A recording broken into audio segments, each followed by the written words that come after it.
I am so happy to have you all on stage with me. Well, I'm so happy. I haven't seen the film on the big screen since the premiere, probably. And I don't think any of us have seen it, right, in that big way. Yeah. Oh, my God. And you were obviously having an absolute whale of a time. I had the honour of sitting behind all of you. Oh, yeah, right. The thing is that when I made the film, I had twins, and they were 3 months old. And they're in that scene. That's why we all went, because they're in the scene going into the organic shop. And now they're teenagers, 16. And so seeing the film now, it was quite horrific, actually, as to how accurate it is with teens when you're on that side. So that's what I was laughing at, was how apt it was in terms of teenagers not caring. Like one of them is here, Kumi. Who her favourite word for me is cringe still. And I have to keep reminding her, I'm a legend to some people. And she's like, you're still cringe, you're cringe, Mum. And the other one's off at Reading doing God knows what, smoking God knows what. And I called him this morning, I said, hi, are you still alive? And he went, Mum, I've got no charge, bye. So I've lived that life twice over now. But it was what was great was that everything that the panel talked about before was encapsulated, and I hadn't thought about it like that before. But all these girls were unashamedly brave and living their teenage life large. And that's what I wanted to capture as well. Obviously it's there in Louise's books, but also on the screen. But also when you direct a movie, you've got to put yourself in it. You've got to find yourself. And so I kind of found myself with all my friends at that time as well. And that idea of things meaning so much to you all the time. It's quite interesting because I had to be 14 again, but also I was the adult director. So you're knowing and unknowing at the same time. And watching the film back, it was that thing about being so authentic, about knowing what it's like as a 14-year-old girl, but at the same time knowing that I had a studio on my back, wanting to make England look pretty and, all the kind of stuff that they wanted, because for them, it was kind of like a high school movie, right, in the way that they made them. But what I was doing was something very British and different. So it was that constant going back and forth. And it's so rare to be able to cast a film with people who are the right age for the actors. So we had this incredible cast, and they were all 14, 15, a little bit older, but not much. But like all this, I kept welling up watching it because all these really wonderful, heartfelt performances by people who were exactly the right age, and that made it really special. But I think that's also what really helped with the performances, because they were living their lives, in many ways, and understood. Actually, Georgia just said it as we were sitting there, that when she was saying the lines that she was saying in the film, she was saying them seriously, and now she felt they were absolutely hysterical. It's funny to hear it now. We're all think adults. Whereas when we saw it before, it was with a room of teenagers and adults that weren't watching it for the reasons we would have been watching it. And the laughs now are different. Yeah. We understand the cringe. Yeah. It's so interesting to watch it like that. I think when I saw it at the premiere, I was just embarrassed and like in it so deeply, and it was so lovely to watch it with a room full of kind of our peers, I guess, and see it differently. I think Robbie would be embarrassed to watch it now, wouldn't he? I mean, if he's James Bond, he'll definitely not want this one showing up in clips, will he? That cute little voice, like.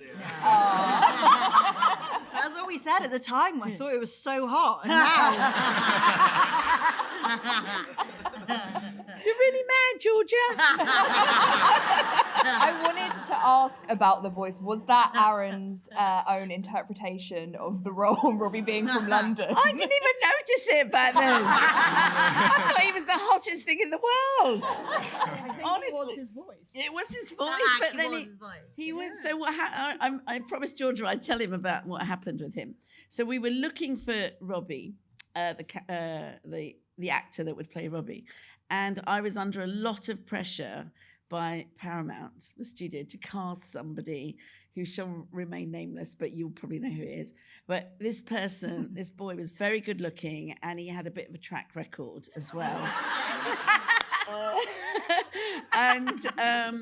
And I was under a lot of pressure to cast him, and he was great. There was nothing wrong with him as such, although he'd been in a few movies.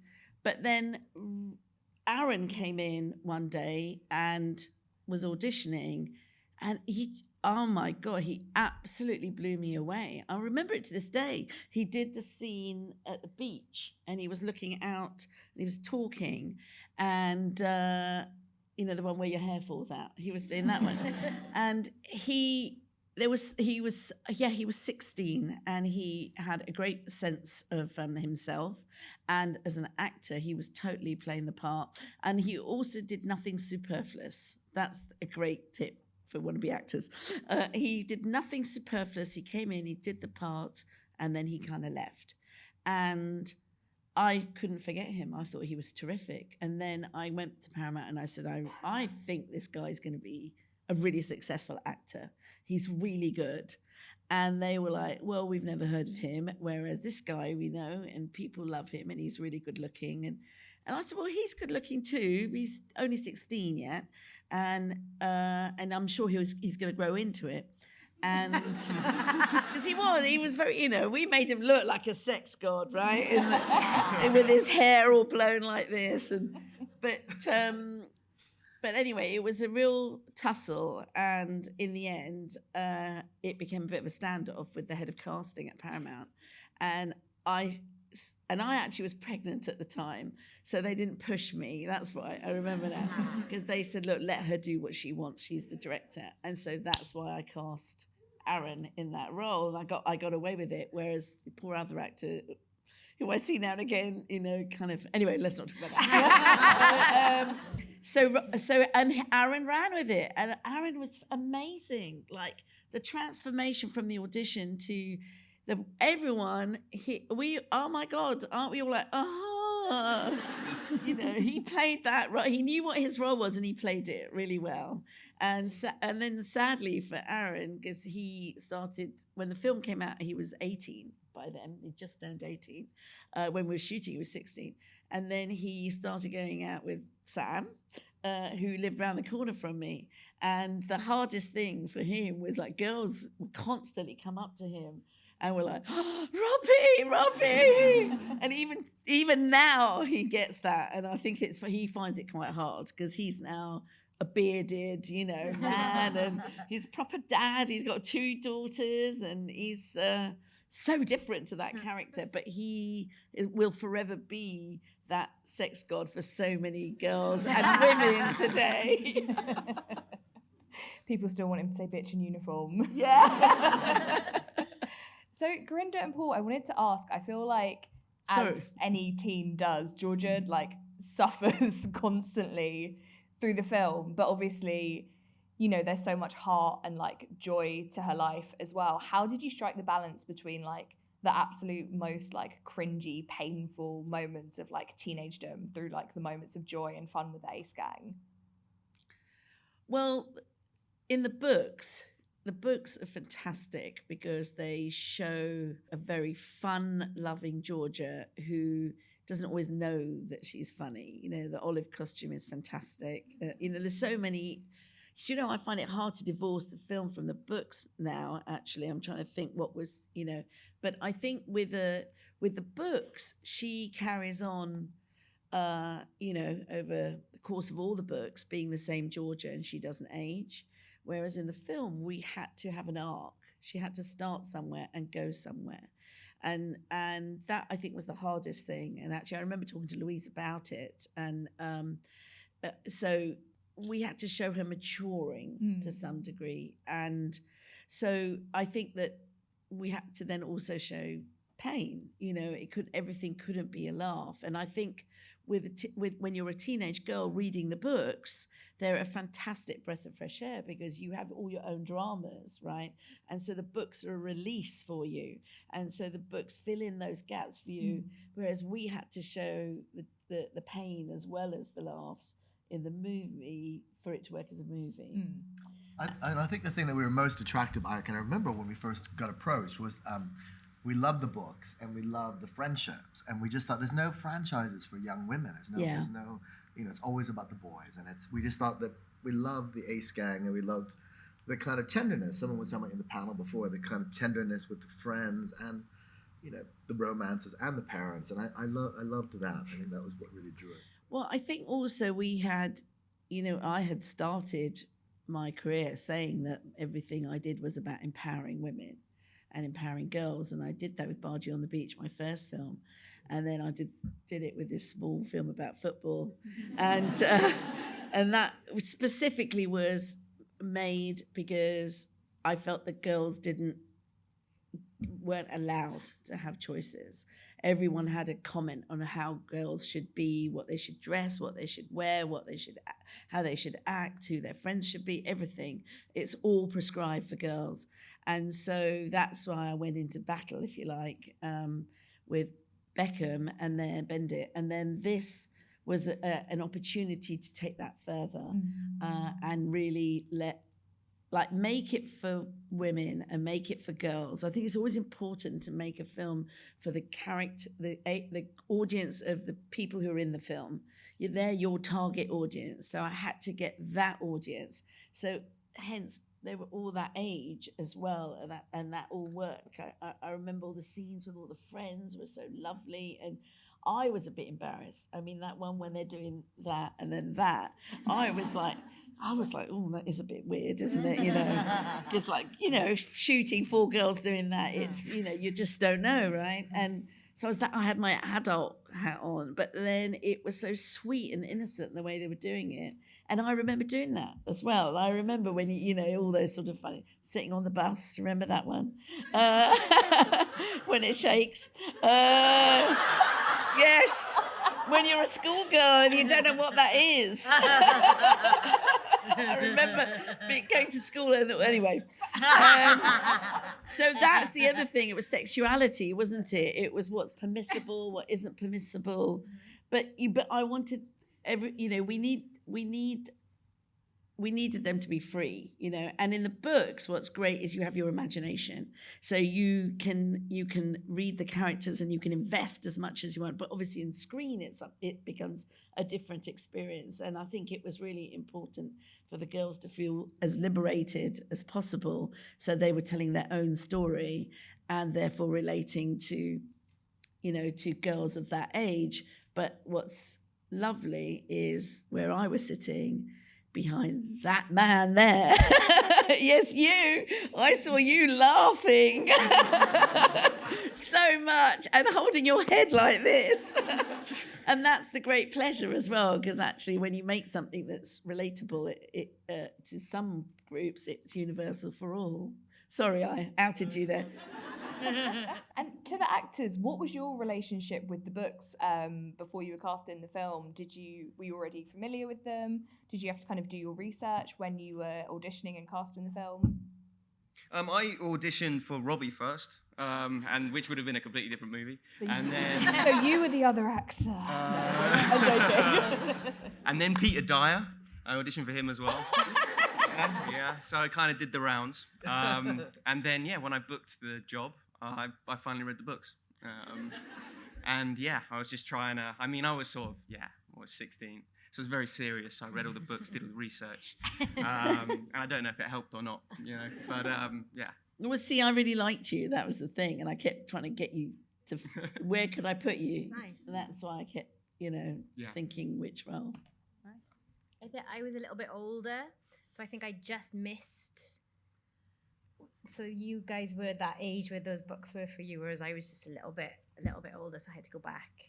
back and read them. But I was just, the best thing about going back when you're like that little bit older, when you're like 20 and you're reading about being 15, is that you know it ends. Like it does, like the cringe and the body stuff and the boys and and it all kind of calms down and you find yourself a little bit more. And so I think I was just there, whereas you guys were all like boys and periods and I was like but that suited your character very much. I channeled it. And I had read the books. I wasn't really much of a reader. I did a series of unfortunate events, and then I did Angus Thongs because they were daily bits, so you can read a day, go to bed, chill, like really nice, really easy, really doable. I went for the first audition. I remember coming in with you, and I believe Louise was there, and it was, have you read the books? And me, and I was like, definitely, like, I do think I was still like 13, and I was like, yeah. I looked at Louise, I said, yeah, I don't read. You made me read. You can retire now. 13, terrible, isn't it? It's rough. But yeah, no, really, I just thought they were wicked books. So yeah, I had read them. And no way did I ever realise how spot on it was. You really smashed it with the old casting. Yes, I was Rosie. You know what I mean? Like, yes. Oh, and it was... You did smash it, and yeah, she was wild. This one. That's why I cast her. Manjeevan was very innocent, wasn't she? Yeah. Ellen was very innocent, and Georgia was very, very. kind now. Huh? No. What Georgia was she was she. I know she was 14, but she felt older than 14, so she felt that she was kind of bossy and in control. I didn't and know not that. Really. No, but it worked for the character. Because you had a little sister as well, and there was, and you were going back and forth from home, and you were very responsible in your family. You had to be responsible in your family, and so that I thought was great for the character. Interestingly, I was thinking as I was watching it, as I said, I have a teenage daughter now, so we watch teenage stuff on TV, and this is so different. It is. This wouldn't get made today. You couldn't do it no, now. you couldn't do it now. I mean, we just finished watching The Summer I Turned Pretty, which is lovely, but Team not comrades. this. It's not awkward, messy. Everyone's so beautiful all the time, and it's all perfect, and there is drama, but it's sort of adult drama, and a lot of the teen shows now about teenagers are very much feel to me that they're made by adults and they're written by adults, and they're just too. There isn't that messiness. It's not the room to be individual. It's not the room to be messy, to have your flaws, make mistakes, and not be so judged like everyone does now. Well, I think now they concentrate on the darker things that are more shocking. Yeah. So it's sex, it's drugs, sex and drugs, euphoria. Right. And actually, when we were making Angus, that, I think especially for the four of us, we were those kids. Eleanor and I were head over heels in love with all of the boys, all of you. At any different time, we all assigned each other a stiff Dylan. We gave Manjeevan the drummer because nobody else wanted him. And we were living it so truthfully, and it was that pure. We had maybe a BlackBerry. There was no iPhones. You couldn't do half of the things, and we never tried a cigarette. Most of us, I don't even think I probably had a drink when we were making that. That wasn't. It When kind you're of like was 14. exactly like that. Yeah. We shouldn't have had a drink. No, but if you look at Euphoria or something now, it's all about what happens earlier. Yes. And maybe it is, maybe that's going to be my kid's life, and that is terrifying. She's going to be taking heroin by 15. But that's what we were living, right? That's how it was. Yeah, there's an innocence and a purity that you wouldn't pitch now. No. I think the only But girls are still innocent, though. And I think the reality is that girls are still like this. Yes. But it's not voiced like that anymore. No. you So know. they feel even more removed because Yes. there's nothing like that for them to see. Yeah, I remember, was it last year or a year before? My daughter came home from school and said, "Mum, what's masturbation?" Didn't you? cringe. Yeah, I know it's. Oh my yeah, God. that's- Leave her alone now. Let's okay, move on now. that's a real cringe moment, but It's a living nightmare. but that's an example of innocence.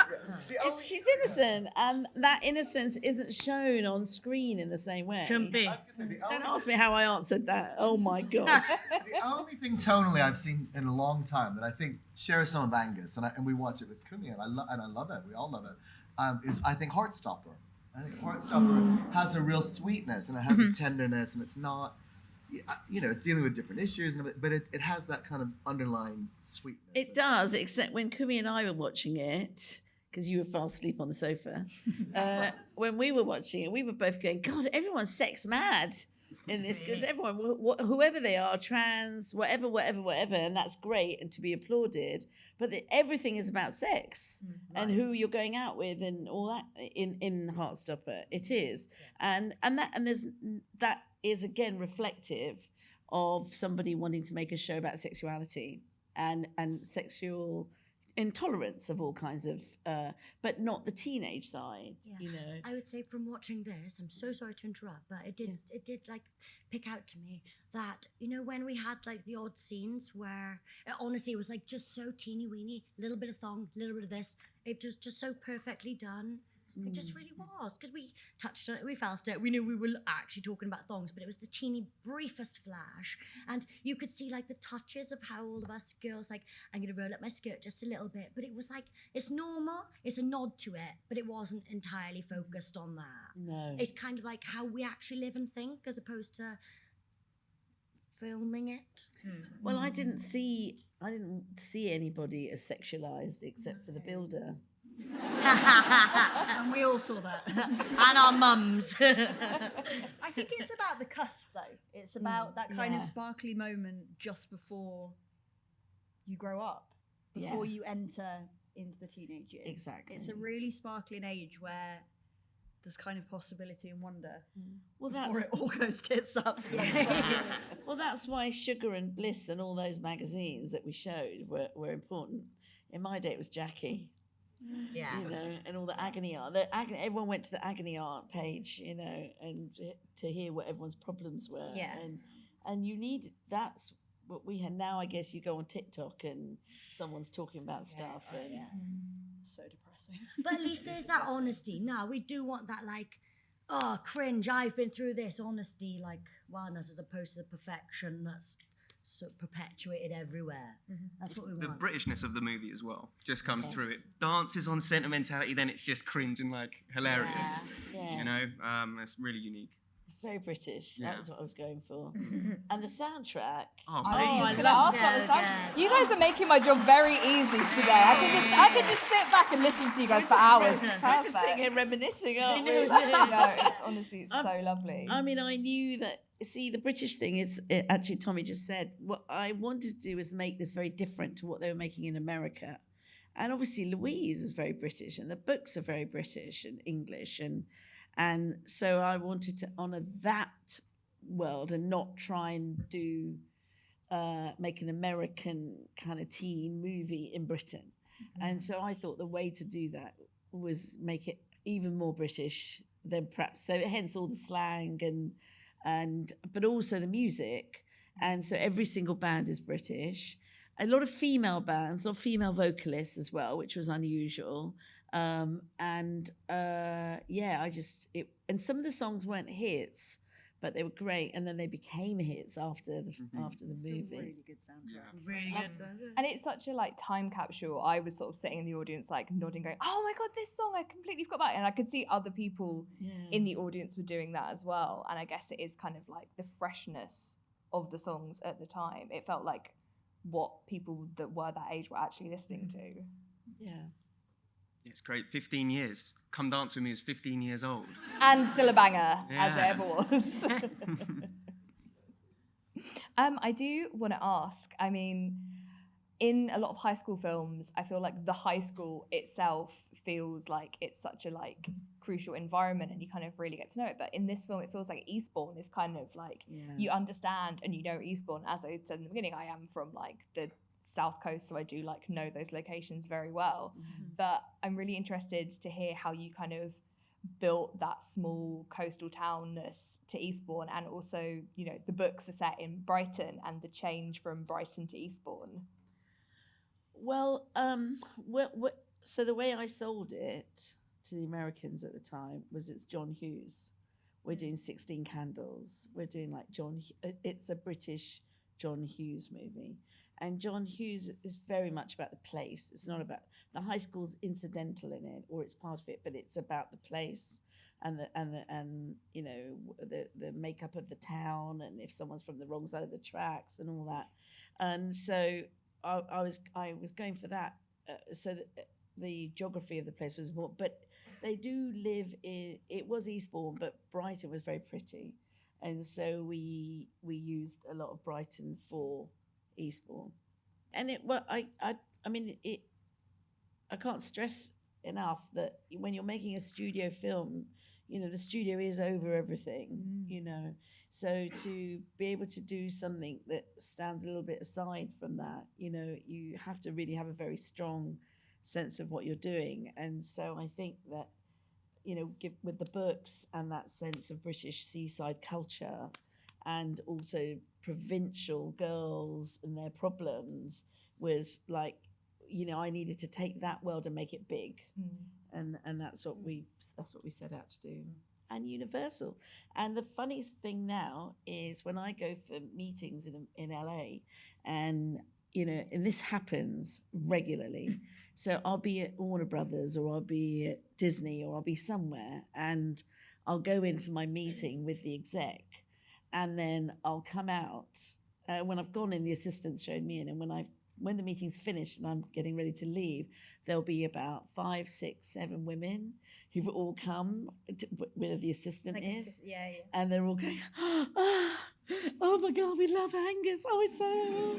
And then they do the whole Angus thing, and it's all the assistants. So the word gets round, the assistants of execs, that I'm there. And that's how much love there is, you know, for the films, you know, still. It's lovely that all these women in their 20s, I guess. Yeah, and it is the film that I get stopped for a lot in America, actually, and because I think they just thought the Britishness of it was so cute, and I have been stopped, and girls have started crying when they've stopped me because they can't believe, you know, because it meant so much to them growing up. Weddings, Indian weddings, it's always bend it. That's the other way. Then it's like, selfie, please. But Angus gets the emotions. Yeah, I do. Like, really, do I add a moment? I don't know, maybe yesterday or something. I want to tell the truth. Something recently, and I thought about coming today, and I thought it was going to be fun, but I couldn't. You think about the reality, and I thought, do you know what? We're going to be in a full room of people who love this film, and it's all the fans, and it's all the people who love this film, who have made it what it is, made it a little, I don't know, a little culty, and it's a little movement, and I think it means a lot to a lot of people. So I don't know, it goes out to everyone here. Thanks for everyone for coming and supporting it. It's I think it's the people who followed it and have taken it into their hearts that have made it live. I'm like that, oh, it lives. That's how I feel. Yeah. I have a yes. Thank you. Making the film, did you expect, I mean, obviously, Gurinder, you have experience with making coming-of-age films that continue to touch people over the years, but Georgia, I think you're right. The way this film touches people, I see a lot of people that are a similar age to me when I saw the film, and it is something that we really like hold very dear to us. It is like a cult following. Were you expecting that kind of reaction to the film 15 years later? No. You know what? I thought it was a very cute film when we made it, and I thought it would last. But watching it today, it's not dated. That's really And true. I think new generations watch it. I think the one thing I will say is the title puts people off. Parents particularly, because I say to dads and mums, I say, "Oh, you should. Oh, how old? 13? Oh, you should watch this film." And they go, "Thongs, snogging." I go, "No, it's not. It's very sweet." So I feel that probably has put families off from watching it together. That's what I can say. But I think there are definitely women and girls who keep discovering it. And I read you did like a reunion interview. I think was it for the Telegraph? I think, or one of the Yes, we and did. you, Independent, yeah, that's yes. it. And you did all say that you are still stopped and recognised as your characters. Does that like continue to happen to this day? Yeah, it's great when I'm like with my dad and someone comes over and goes, "Are you Slaggy Lindsay?" And I'm like, "It's a film, Dad. It's a film." But then I did Fresh Meat, so that blew that out of the water anyway. But like that was tame in comparison. But I think originally wasn't she Wet Lindsay? Wet Lindsay in the books. Wet Lindsay in the books, and I was like, "What do you mean by this?" And then they changed it to Slag. I didn't know what it meant. I was like, "What?" It's like, is it an English thing? And then so we turned it to Slaggy. But now I do get people going, but they say it so. Are you Slaggy Lindsay? And also, I made another film at the same time called Wild Child. Another excellent film. Which I'm kind of like the kind of nerd goody two shoes, and then in this I'm Slaggy Lindsay, and I literally made them both in the same 8 weeks, 16 years ago, and now I just get women go.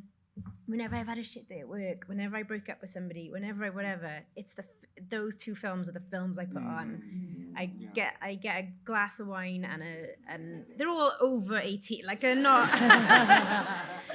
But those two films that I happen to make at the same time, within the first year of my career, have just meant so much to people. And we made it 16 years ago. It came out 15 years ago.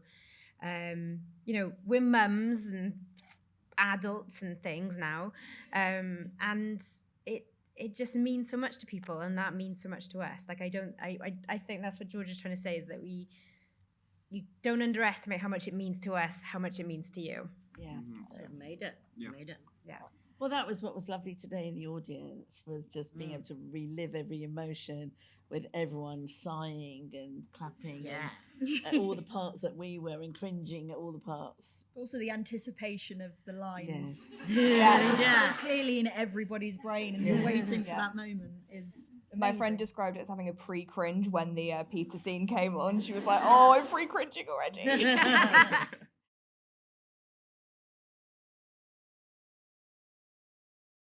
I was a massive Jonathan Creek fan.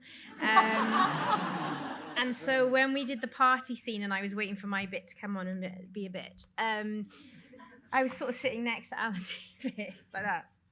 Because I was a huge Jonathan Creek fan, and so I was just sort of a bit like this. And then I saw him a few weeks ago. I haven't seen him since. Saw him a few weeks ago at a different thing. Went up to him, no preamble, just went, 16 years ago, I was Slaggy Lindsay. And he went, okay. But for me, it was like, oh my God. He was someone off the telly that was sitting next to me. And that was because it was one of my first jobs. And it was like, I know it sounds really stupid, but it was like, I've seen you on the telly and now you're sitting next to me and now we're going to be on the telly together. That was like a real kind of like, oh, I'm doing it. I'm making films. This is amazing. I was blown away by the budget. One day we were just filming and you ordered in 50, 60 pizzas. And I was like, what is going on here? Amazing. I remember that night. Yeah, the catering was banging. Yeah, honestly. And we had hotel rooms that were really posh. Mine wasn't, but don't know who your agent is, Slightly better agent there. I was quite green to filming and to kissing as well. I remember definitely that time when you were just saying to me, just kiss her. Yeah. Just kiss her, because I was preempting the turn of the head and I was very nervous, but yeah, we got there in the end. I remember that. And I am being told we need to wrap up. So, Georgia, Gurinder, do you want to give us your memories really quickly? I'll I'm go so really sorry quickly. to I've rush got you. two. Is being on the streets of Brighton when we filmed the olive costume, and Louise was with us. Yeah. And I remember being mortified and saying, "Did you actually do this?" And she promised me that she did. And I think she ran the very first bit together, which is just such a lovely round moment. And the second one, I think, is just, it was being with the crew and how all of them became kids. So you'd go back to the makeup trailer and be like, "Oh my God, Aaron said this," and they'd be like, "Well, no, you'll never guess what. When he was in the makeup chair, he said this." And all of you were at it. But they were with all of us. And you kind of, they became teenagers, even like, 70-year-old Dick, the director of photography, will be giving the wink, wink, nudge, nudge. And it was the most amazing, like, you all became kids so that we could do our jobs that should have been adult jobs.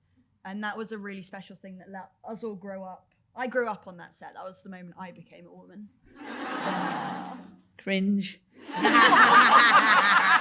I'll take it. I think it was the innocence. I think the thing that I go back to now is because you all was just so sweet and innocent, and everyone was just like trying so hard to please me. That's the other thing. We were all trying to please me. Did I get it right? Did I do it right? It was all that, and it was just that. And I knew it was hard because you had to snog, and I mean, a medal for Georgia for that snogging scene. Oh. That was with Peter Dyer. I mean, that he was great too because he did the whole. I said channel Hugh Grant, and that's what he did. Just be Hugh Grant, and that was. Can I just ask? Come on, for everyone here, what was the saliva like? Wasn't it fake? It was fake. It was fake. It was made of something. Strawberry flavour. It was.